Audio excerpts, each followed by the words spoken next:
여호와의 영광이 나타나고 모든 육체가 그것을 함께 보리라. 이는 여호와의 입이 말씀하셨느니라. 말하는 자의 소리여 이르되 외치라. 대답하되 내가 무엇이라 외치리까 하니 이르되 모든 육체는 풀이요 그의 모든 아름다움은 들의 꽃과 같으니 풀은 마르고 꽃이 시드문 여호와의 기운이 그 위에 붑니라. 이 백성은 실로 풀이로다. 풀은 마르고 꽃은 시드나 우리 하나님의 말씀은 영원히 서리라 하라. 아멘. 은혜로우신 우리 아버지 하나님의 크신 사랑과 은혜를 감사를 드립니다. 11월 이제 넷째 주간 하나님 아버지 앞에 성찬 예식으로 또한 예배를 올려드리기를 원합니다. 주님은 절대적으로 우리를 포기 안 하시고 우리를 사랑하시는 분이신 줄을 믿습니다. 우리의 교만과 우리의 자만으로 인해 넘어지지 않게 하시고 언제나 주님 안에서 주님과 더불어 평안과 행복을 누릴 수 있는 우리 모두 되기를 원합니다. 아버지여 그렇게 하여 주옵소서. 오늘도 우리가 드리는 예배를 받아 주옵소서. 하나님을 찬양하며 경배하오니 우리의 경배를 받아 주옵소서. 우리의 예배를 받아 주옵소서. 감사드렸고 살아계신 우리 구주 예수님 이름으로 기도 올리옵나이다. 아멘. 찬송가 20장입니다.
교동문은 88번입니다.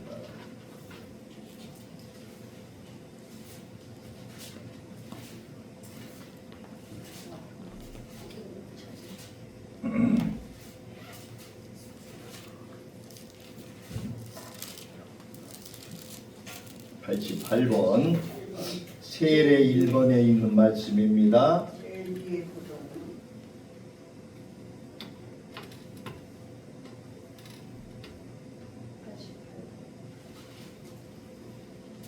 자, 우리 같이 한 목소리로 합독합니다. 하늘에 계시는 주여, 내가 눈을 들어 주께 향하나이다. 여호와 우리 하나님을 바라보며 우리에게 은혜 베풀어 주시기를 기다리나이다. 우리가 아직 죄인 되었을 때에 그리스도께서 우리를 위하여 죽으심으로 하나님께서 우리에 대한 자기의 사랑을 확증하셨느니라. 그러면 이제 우리가 그의 피로 말미암아 의롭다 하심을 받았으니 더욱 그로 말미암아 진노하심에서 구원을 받을 것이니 이는 하나님의 아버지의 영광으로 말미암아 그리스도를 죽은 자 가운데서 살리심과 같이 우리로 또한 새 생명 가운데서 행하게 하려 합니다.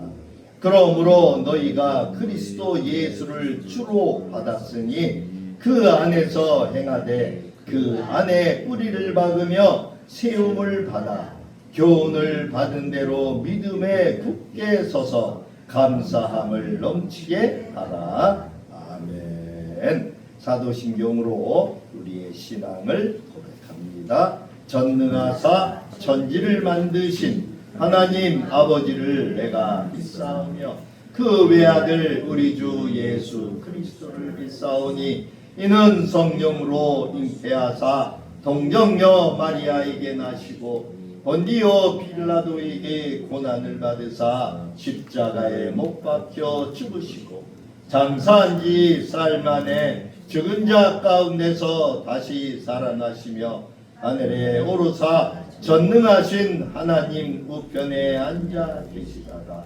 저리로서 산 자와 죽은 자를 심판하러 오시리라. 성령을 믿사오며 거룩한 궁예와 성도가 서로 교통하는 것과 죄를 사하여 주시는 것과 몸이 다시 사는 것과 영원히 사는 것을 믿사옵나이다. 아멘. 찬송가 아까 찬양했던 547장입니다.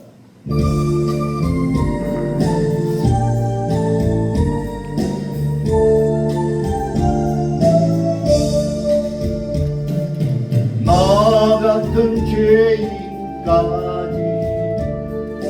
찾아와 주신 주 간곡한 음성 못 마음은 엽니다.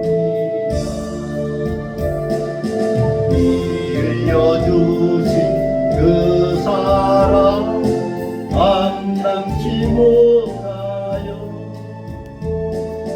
상하신 주님 그 얼굴 우러러봅니다. 목마른 사슴 물 찾듯이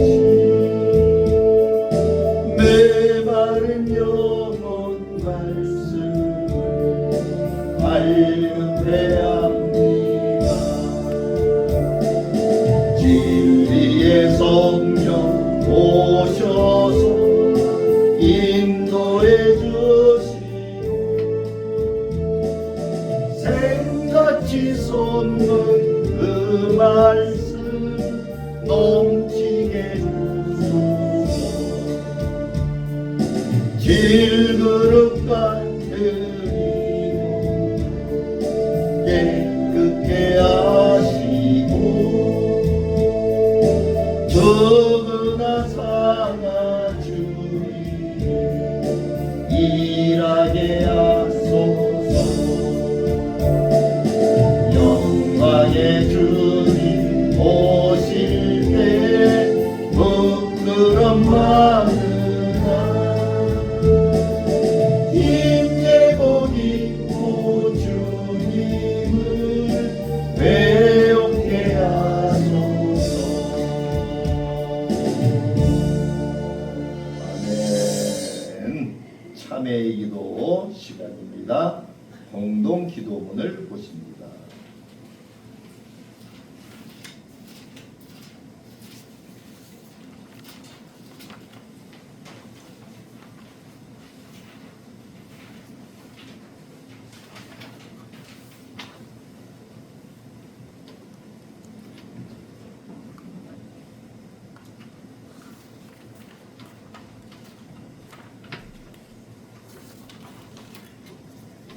11월 23일 넷째 주 먼저 말씀을 보겠습니다.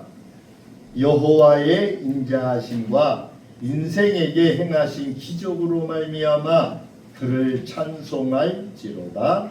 그가 사모하는 영혼에게 만족을 주시며 줄인 영혼에게 좋은 것으로 채워 주시리로다. 아멘. 은혜로우신 하나님 아버지, 우리의 삶에 풍성한 은혜로 함께해 주시는 것을 감사드립니다. 11월 넷째 주일을 보내며 주님 앞에 기도드립니다. 늘 게으르지 않고 열심을 품어 주님을 섬기는 후회 없는 날들을 보내게 하옵소서. 오늘도 우리의 마음속에 변함없는 주의 사랑을 경험하게 하시며 이 감격을 간직하고 신령과 진정으로 예배드리게 하옵소서. 위대의 주님, 이 시간 주님 앞에 고백합니다. 주님께서 우리를 사랑하신 것과 같이 저희는 주님을 사랑하지 못하였고 이웃과 민족을 사랑하지도 못했습니다. 크고 작은 다툼에 앞장섰으며 미움과 비방으로 일관해 왔습니다. 주여 용서해 주시고 온전히 새로운 사람이 되게 하여 주옵소서. 믿음이 적은 우리에게 참 믿음을 주시기를 원합니다. 말씀 위에 굳게 세워주시고 믿음의 주요 온전케 하시는 이인 주님을 바라보게 하옵소서. 요수아와 같이 항상 큰 믿음을 구하게 하시고 하나님을 온전히 믿는 믿음을 통하여 응답받는 복된 주의 백성으로 삼아 주시기를 원합니다. 특별히 이 시간 주님의 몸된 교회를 위하여 기도드립니다.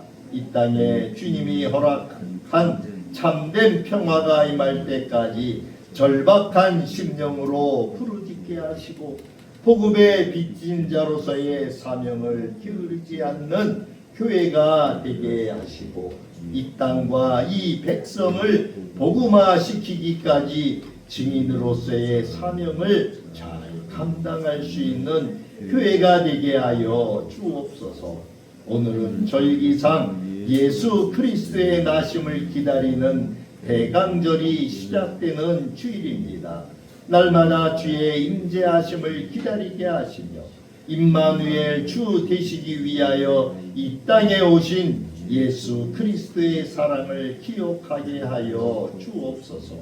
하늘 높은 보좌를 버리시고 낮고 낮은 이 땅에 임하셔서 우리를 구속하시며 십자가에 죽으신 그 사랑에 날마다 감사하는 성도들 되게 하시고 예수 그리스도의 겸손을 몸에 가질 수 있도록 인도하여 주옵소서. 말씀을 전하시는 목사님께 성령의 능력으로 함께 하셔서 선포되는 말씀마다 성령 충만, 은혜 충만한 말씀이 되게 하시고 그 말씀을 듣는 우리의 심령이 뜨거워져서 주님을 사랑하지 않고는 견딜 수 없는 마음이 되도록 역사하옵소서. 예배의 시종을 주님께 의탁하옵고 거룩하신 예수 그리스도의 이름으로 기도드립니다. 아멘. 오늘은 로마서 3장입니다. 로마서 3장 242쪽.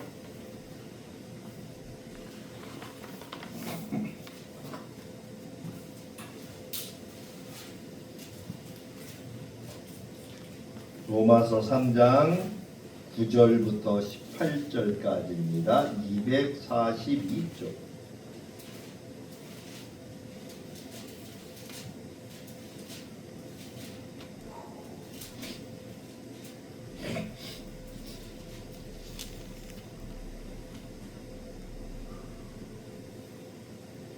로마서 3장 9절부터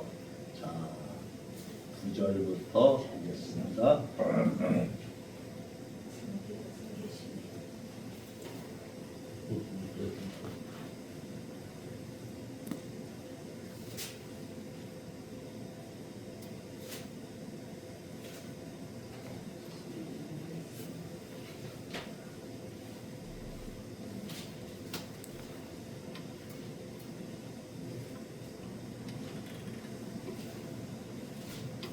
로마서 3장 9절부터 18절까지입니다.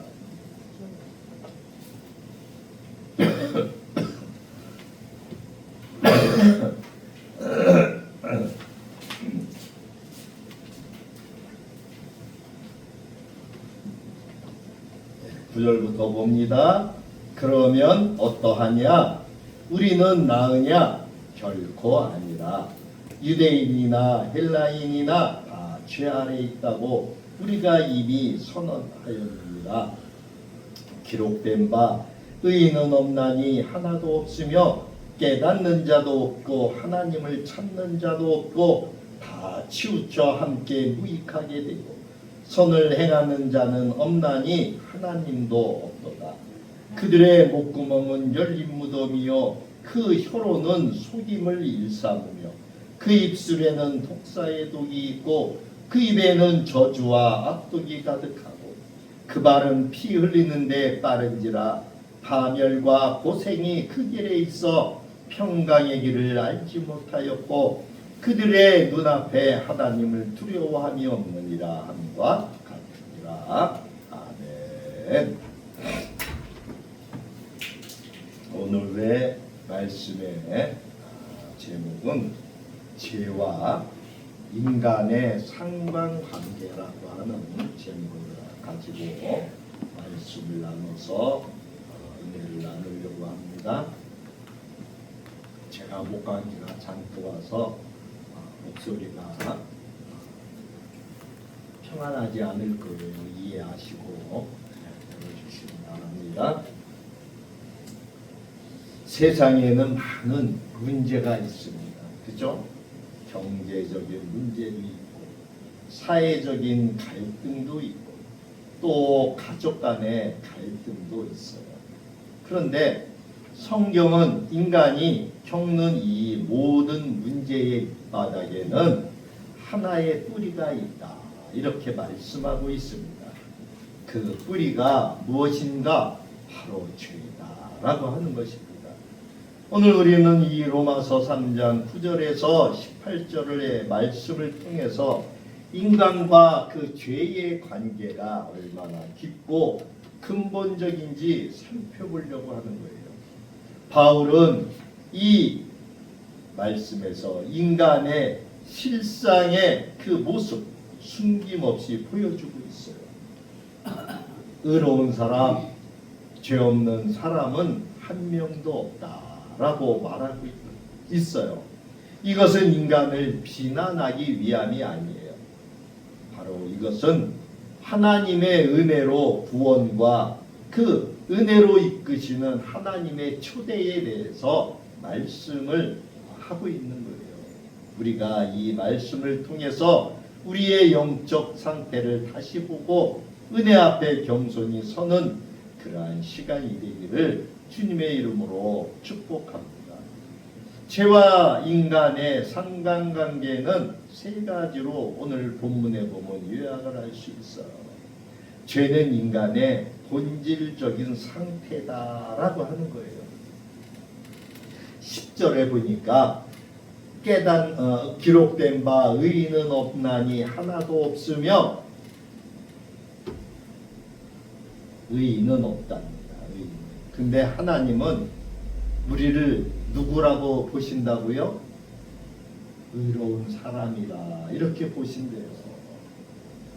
그렇게 보시는 이유가 있지요. 자, 여기서 말하는 이 의로움이라고 하는 것은 무엇인가? 이것은 도덕적으로 뭐 착한 거 뭐 이런 것이 아니에요. 이거는 하나님과의 바른 관계, 그것을 이야기하고 있는 거예요. 그러나 인간은 아담 이후에 어느 누구도 타락한 이후 누구도 스스로 의로울 수가 없었어요.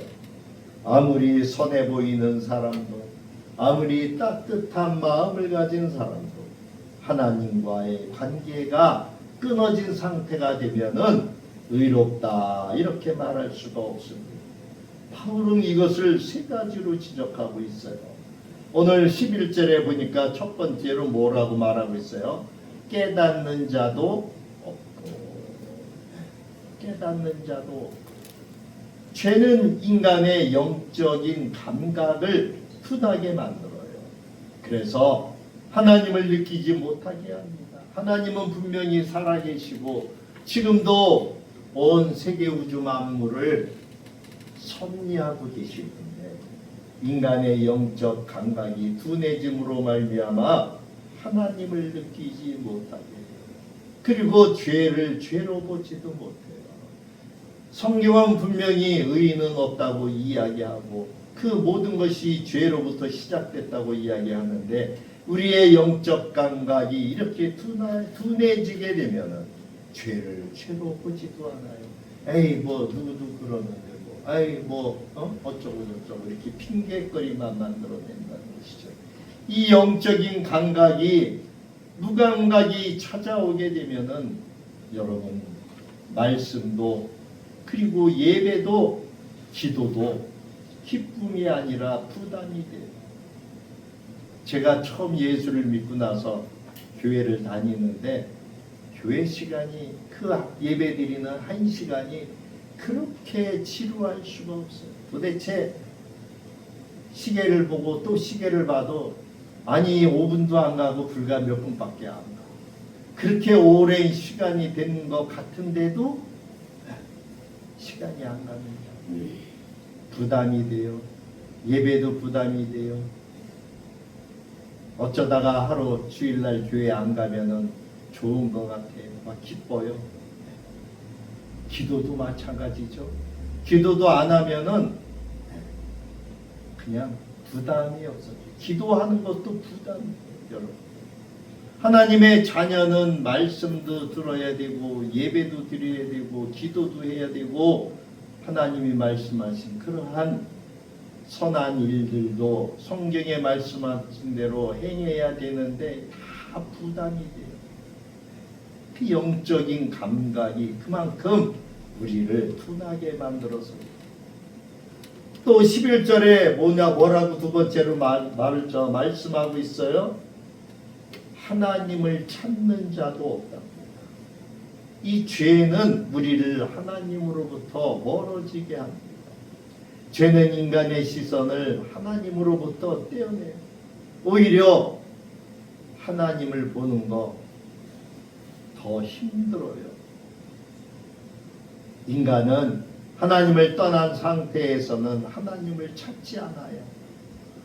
반면에 오히려 자기 중심으로만 살아가라는 이러한 성향이 나타나게 됩니다. 겉으로는 종교 활동을 하는 것 같아요. 그러나 그 마음에는 부담이 가득하고 어떻게 하면은 빠져나갈까 도망갈까 궁리만하게 돼요.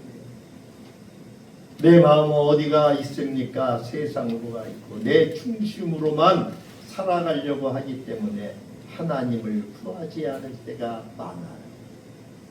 이것이 죄의 영향 아래에 있는 그 사람들이에요. 세 번째 보니까 12절에 거기 뭐라고 기록됐어요? 다 치우쳐 함께 무익하게 되고 선을 행하는 자는 없나니 하나님도 없다. 이렇게 말하고 있어요. 여기서 말하는 선이라고 하는 것은 뭐예요? 이거는 우리 사람의 눈으로 보는 선, 착한 것을 말하는 거 아니에요. 하나님의 관점에서 보는 선을 이야기하고 있는 거예요. 아까 의와 마찬가지로 하나님의 관점에서 봐야 된다라고 하는 거예요. 인간의 선함은 종종 자기 만족이나 자기의 의나 어떤 인정의 욕구에서 나오게 됩니다. 남에게 그 잘 보이려고 또 남에게 자기를 의시되려고 남에게 자기를 인정받으려고 하는 이러한 이기적인 마음에서 나오게 되죠. 겉으로는 선해 보여도 그 동기가 자기중심적이라고 하는 거예요. 그렇기 때문에 하나님은 손으로 보지 않는다라고 하는 겁니다. 그러나 하나님 앞에서의 선은 하나님의 영광을 위한 행위라고 하는 거예요. 이 죄는 단순한 잘못이 아니라 인간의 방향과 생각과 감각 전체를 왜곡시키는 그러한 상태를 만들어버립니다. 즉 죄는 단순한 잘못이 아니라 인간의 영적 본질과 방향을 완전히 왜곡시켜서 딴 곳으로 가게 하고 있다라고 하는 거예요. 두 번째로 큰 2번에 보면은 죄는 인간의 말과 관계를 파괴한다는 거예요. 그 말씀이 오늘 13절 14절에 나와 있어요. 13절 14절을 보니까 뭐라고 그래요? 그들의 목구멍은 열린 무덤이요 그 혀로는 속임을 일삼으며 그 입술에는 독사의 독이 있고 그 입에는 저주와 악독이 가득하고. 바울은 죄의 흔적이 어디에 있다고 말하고 있어요? 입에 있다는 거예요. 왜 그렇습니까? 이 말은 그 사람의 마음을 반영하기 때문에 그래요. 목구멍은 열린 무덤 같답니다. 무덤은 썩은 냄새를 나는 곳이에요. 죄가 가득한 사람의 말은 남을 살리는 말이 아니라 반대로 남을 죽이고 상처를 입히고 갈라지게 하는 그러한 역할을 하죠. 또 13절에 보니까 그 혀로는 속임을 일삼으며 그랬어요. 이 혀로 속임을 일삼는다. 죄는 사람을 진실하게 만들지 못해요. 겉으로는 웃으면서도 속으로는 계산을 하고 판단을 하고 비교를 해요. 내가 이러한 말을 했을 적에 저 사람이 어떻게 생각을 할까? 좋은 방향으로 생각하는 것이 아니라 자기에게 유익한 그러한 방향으로 생각을 한다는 거예요. 뿐만 아니라 그 입에는 저주와 악독이 가득하답니다. 우리는 무심코 한 말로 누군가의 깊은 상처를 줄 때가 있을 수 있어요. 자기 말을 한 사람은 그 말에 대해서 생각도 못하고 잊어버렸는데 그 말을 인해서 상처를 받은 사람은 몇 년이고 몇십 년이고 그 상처 가운데서 헤어나오지 못하는 사람도 있어요.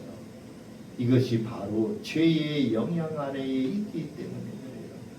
그래서 예수님은 마태복음 12장 34절에 우리에게 말씀하셨습니다. 마음에 가득한 것이 입으로 나온다고 말씀하셨어요.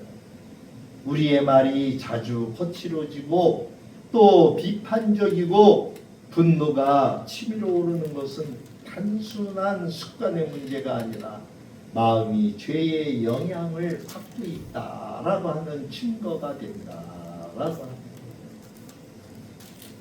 그리고 세 번째로는 이 죄는 인간의 삶의 방향을 파괴한다라고 하는 거예요.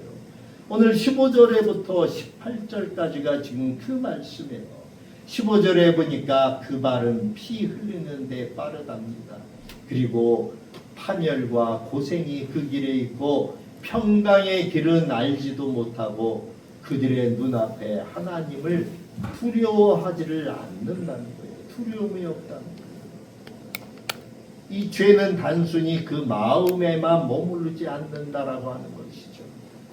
발걸음, 행동, 삶의 방향까지도 왜곡시키고 있다라고 하는 거예요. 우리의 말이 자주 거칠어지고 또 비판적이고 분노가 치밀어 오르는 것은 단순한 습관의 문제가 아니라 이미 그 마음이 죄의 영향을 받고 있다라고 하는 증거라고 하는 거예요.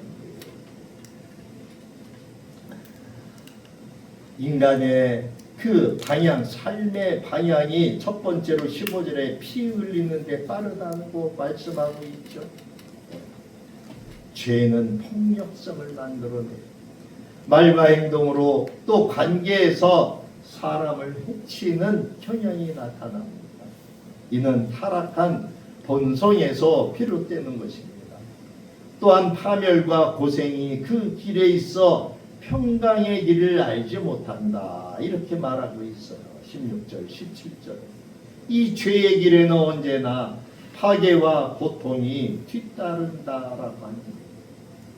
죄는 잠시는 달콤합니다. 그러나 결국 관계를 파괴하고 마음을 병들게 하고 그 삶을 무너뜨리게 된다라고 하는 것입니다. 그래서 죄 가운데 있는 사람은 평강을 경험할 수가 없어요. 돈이 있어도 마음이 불안하고 가정을 이루고 있어도 늘 싸움과 긴장이 있습니다. 죄는 우리에게 진정한 평안을 주지 않는다. 그리고 18절에 그들의 눈앞에 하나님을 두려워함이 없다라고 하는 거예요. 죄의 가장 본질적인 모습은 하나님을 경외하지 않는 것이죠. 교회는 다니는 사람도 있을 거예요. 그러나 그 마음에 하나님은 없어요. 지난 시간에 말씀을 드렸던 바로 홈리와 비느하스와 같은, 비록 그들은 제사장의 아들이었고 훗날 제사장이 되는 그러한 사회적으로는 목회자도 되었고 사회적으로 존경받는 위치에 있었고 지도자의 위치에 있었지만 그들의 마음에는 하나님이 없는 것을 지난주에 우리가 살펴보았습니다. 하나님이 보이지 않는 것처럼 삽니다. 그렇기 때문에 하나님의 것을 도둑질해요. 하나님을 기준으로 삼지 않아요. 그러니까 세상을 기준으로 삼기 때문에 자기의 이익만을 추구하고 나갈 수밖에 없어요. 그래서 자기 생각과 욕구가 기준이 된다라고 하고 있습니다. 우리는 하나님을 경외할 때만 죄에서 돌이킬 수가 있고 진정한 회복이 시작된다라고 하는 거예요. 사랑하는 성도 여러분, 바울이 이 인간의 죄를 이렇게 자세히 설명한 목적은 단순히 너희가 죄인이다 이러한 것을 정죄하려고 지적하려고 하는 것이 아니죠. 그렇기 때문에 누가 필요하다는 거예요? 구원이 필요하다는 거예요. 그 구원이 누구로부터 나옵니까? 예수님으로부터 나온다는 거예요. 하나님으로부터 나온다는 거예요. 로마서 3장 23절에서 24절은 우리에게 이렇게 말씀합니다. 23절을 봅니다. 3장 23절에 모든 사람이 죄를 범하였음에 하나님의 영광에 이르지 못하더니 그리스도 예수 안에 있는 성령으로 말미암아 하나님의 은혜로 값없이 의롭다 하심을 얻은 자가 되었느니라. 여기서 성량이라고 하는 것은 구속한다 이러한 말이죠. 예수 그리스도가 우리를 위하여 흘려주신 그 죄값, 나의 죄값을 대신해서 흘려주신 그 피 갚음으로 인해서 우리는 구원을 받게 된 것입니다. 하나님은 죄의 진단을 통해서 우리를 하나님의 은혜의 자리로 초대하고 있어요. 우리가 지금 앞에 살펴본 이러한 말씀들을 통해서 우리는 적용을 해야 되겠죠. 죄의 진단한 것은 정죄가 목적이 아니라 구원의 초대다. 이렇게 말씀을 드렸습니다. 그래서 오늘 이 말씀을 통하여 세 가지를 우리의 삶의 생활에 적용해 보려면은 첫 번째는 나의 죄를 인정해야 된다라고 하는 거예요. 많은 사람이 자신의 죄를 인정하지를 않아요. 내가 무슨 죄를 졌냐 이렇게 얘기해요. 그때 그 사람이 말하는 죄는 뭐예요? 세상의 헌법적인 그러한 죄를 이야기하고 있어요. 그러나 세상의 법에는 걸리지 않아도 우리의 양심에 걸리는 죄가 있습니다. 이 은혜라고 하는 것은 죄를 자백하는 사람에게만 임하게 되는 거예요. 의인이 아니라 죄인을 부르러 왔다. 주님은 그렇게 말씀하셨어요. 우리가 나의 연약함을 인정할 적에 성령께서 회복하게 시작하십니다. 두 번째는 하나님의 말씀으로 우리의 마음을 새롭게 해야 된다라고 하는 거예요. 죄는 마음과 말과 우리의 삶을 오염시켜요. 우리가 앞에서 보았지 않습니까?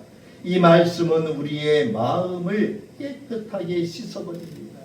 그리고 하나님께로 향하게 하는 능력이 있습니다. 세 번째로 하나님을 경외하는 삶의 방향으로 돌이키라고 하는 거예요. 회개라고 하는 것이 바로 이 돌이키다라고 하는 그러한 뜻을 가지고 있어요. 이 경외라고 하는 것은 하나님을 두려워하는 것보다는 하나님 중심을 말하고 있어요. 그래서 우리가 하나님을 경외하는 것은 하나님 중심으로 우리의 삶의 방향을 돌이키는 것을 말하고 있는 거예요. 우리가 어떠한 결정을 내릴 적에 또는 말을 할 때에 또는 행동을 할 때에 과연 하나님이 기뻐하시는가? 이 질문을 붙들고 살아가야 한다라고 하는 거예요. 그래서 우리의 삶 가운데서 이렇게 나의 죄를 인정하고 하나님의 말씀으로 우리의 마음을 새롭게 하고 하나님을 경외하는 그러한 삶의 방향으로 돌이키라.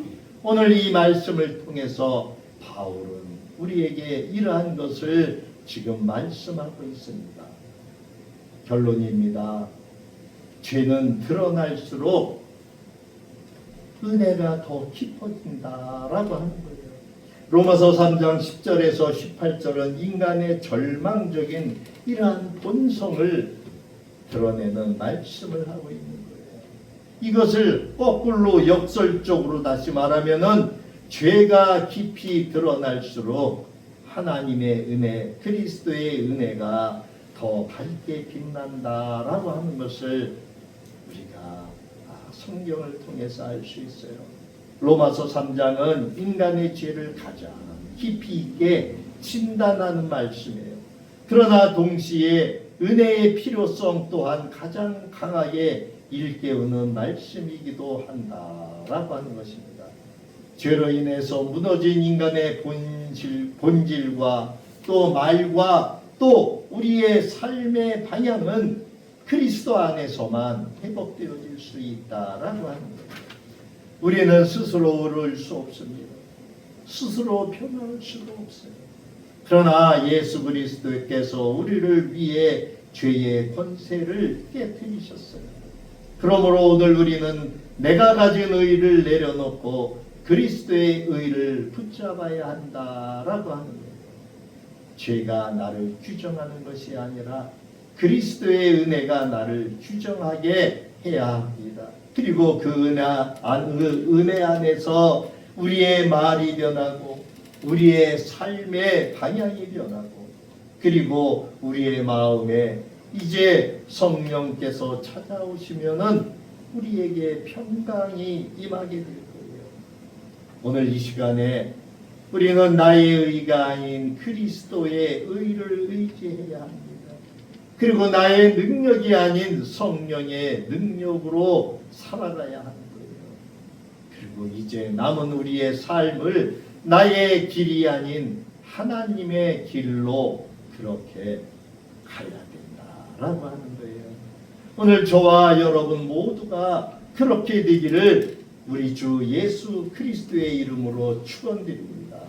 아멘. 기도합니다. 고맙습니다, 주님. 죄와 인간의 상관관계를 오늘 로마서 3장을 통해서 보았습니다. 죄가 얼마나 우리의 삶에 우리의 인생에 영향력을 끼치는지 바울은 적나라하게 아주 깊이 파헤치고 있습니다. 하나님, 우리의 마음에 하나님을 두려워하며 우리의 마음에 하나님을 없다라고 하는 것이 얼마나 무서운 것인지를 알지 못하는 어리석은 가운데 있지 않도록 도와주옵소서. 이 시간 성찬식을 거행하려고 합니다. 주께서 우리에게 하신 말씀대로 나를 기념하라고 하신 것처럼 우리 주 예수 그리스도의 은혜를 나를 위하여 십자가를 지신 그 사랑을 주님의 몸과 피를 먹고 마시며 기억하며 우리의 마음 속에 다시 한번 새기고자 합니다. 이 시간 성령께서 임하셔서 함께하여 주옵소서. 감사하고 예수님 이름으로 기도하옵나이다. 아멘.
기도합니다. 독생자 예수 그리스도를 우리의 구속주로 십자가의 죽음으로 내어주신 거룩하시고 자비하신 하나님 아버지의 그 사랑을 감사하옵고 영광과 찬송을 세세 무궁토로 돌립니다.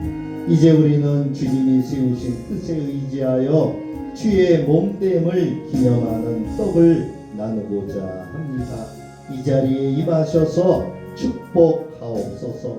이 예식에 동참하는 자에게 신령한 영생을 떡을 먹고 주님과 더불어 하나 되는 새 생명의 의미를 주옵소서.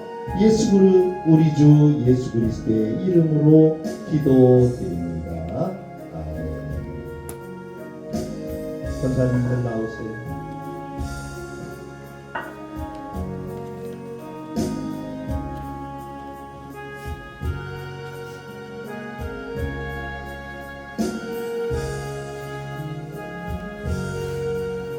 나오세요. 네, 계속 나오세요.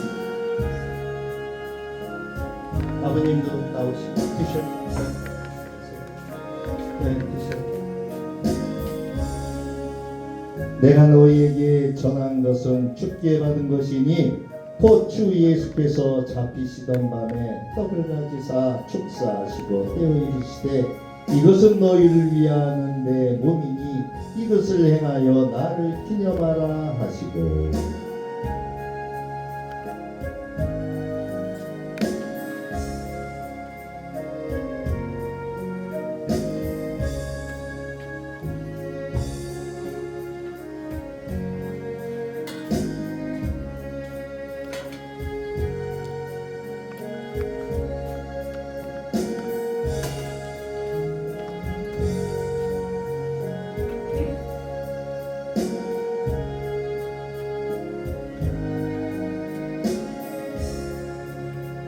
또 잔을 가지사 감사 기도를 하시고 그들에게 주시며 이르시되 너희가 다 이것을 마시라.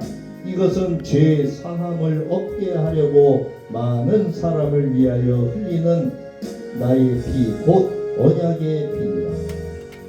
예수께서 이르시되 내가 진실로 진실로 너희에게 이르노니 인자의 살을 먹지 아니하고 인자의 피를 마시지 아니하면 너희 속에 생명이 없느니라.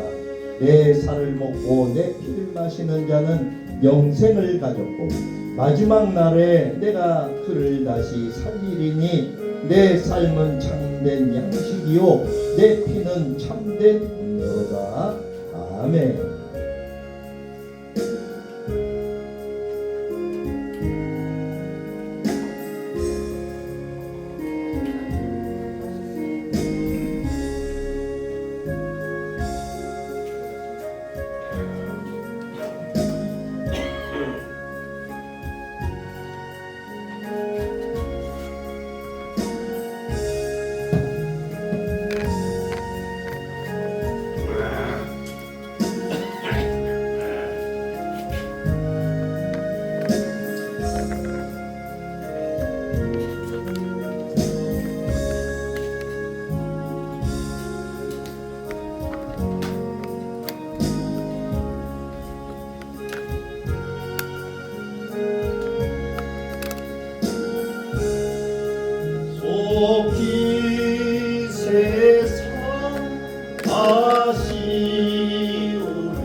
이에 그들이 찬미하고 감난산으로 나아가니라. 210장 찬양하며 예물을 올려 드립니다.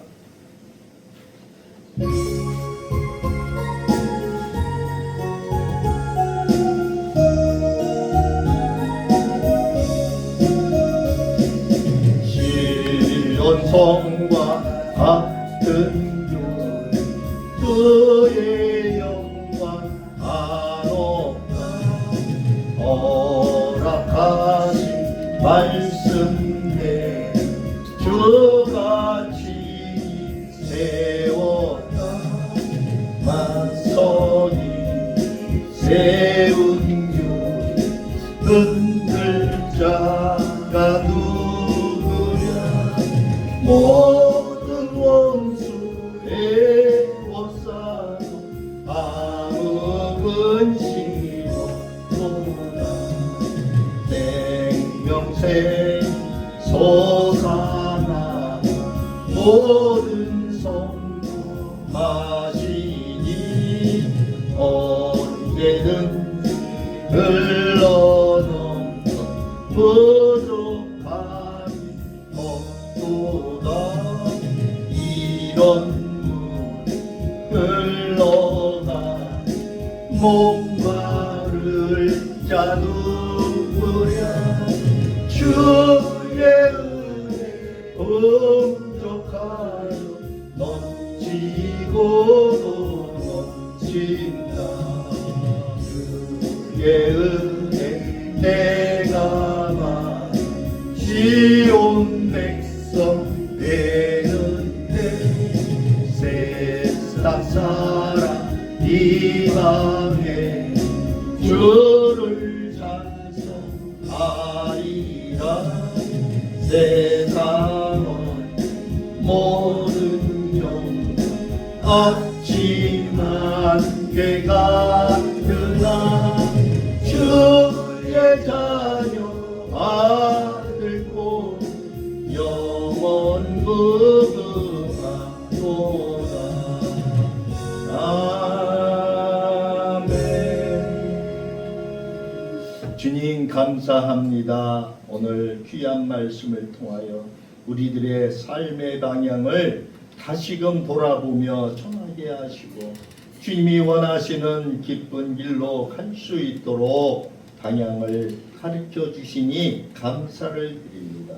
오늘도 주의 은혜를 감사를 드립니다. 아버지 앞에 우리의 마음을 다해서 10의 1조와 선교 헌금과 감사 헌금과 주일 주정 헌금을 올려드립니다.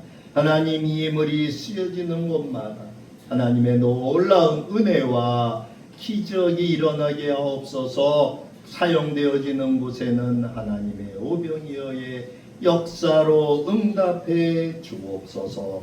드리는 손길 위에도 하나님 함께하여 주시고 이 땅에 살아가는 동안에 어려운 일 당하지 않도록 붙들어 주시고 인도해 주옵소서. 자녀가 잘 되는 복도 보게 하시고 후손들이 하나님을 알므로 영광스러운 가문에 들어가도록 하나님 축복해 주옵소서.